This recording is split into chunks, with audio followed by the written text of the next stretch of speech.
अगर आप भी चाहते हैं कि एसएस फिल्म्स मोतिहारी के ऑडियो वीडियो सबसे पहले आप तक पहुंचे, तो इस चैनल को सब्सक्राइब करें और संतोष राज को दबाना ना भूलें। Presented by SS films Motihari. Music by सवरक डीजे मनीष डीजे संतोष राज।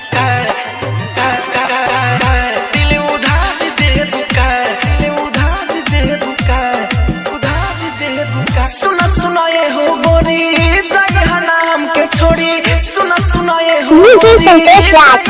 हमके छोड़ी दिलावा में रख लिया करब पर पहुंचता ना कार देबू का करब पर पहुंचता ना डीजे संतोष राज। बताओ ना बताओ ये सवर को दिल उधार देबू का बताओ ये सवर को दिल उधार देबू का बताओ डीजे संतोष राज। दिल उधार देबू का दिल उधार देबू का मनीष रक्सौल। बताओ ये सवर को दिल उधार डीजे संतोष राज।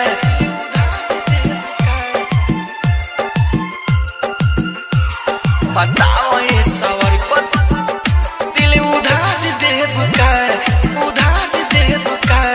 बताओ डीजे संतोष राज। से बनौले भगवान हो धरती पर आइल बाजू हमारे ला जाने हो कावन सच्चा से बनौले डीजे संतोष राज। धरती पर आइल बाजू हमारे ला जाने हो लेटर देहाब हो लेटर देहाब त फार देबू का बताओ ना डीजे संतोष राज। जान बताओ ये सवर को दिल उधार देबू का बताओ ये सवर को दिल उधार देबू का बताओ ये सवर को डीजे संतोष राज। दिल उधार देबू का मनीष रक्सौल। बताओ ये सवर को दिल उधार देबू का DJ Santosh Raj. Digital recording studio Motihari. बताओ ये सवर को दिल उधार देबू का बताओ ये सवर मिठू मिसाइल राहुल डीजे संतोष राज। हमन के प्यार के गावत बा कहानी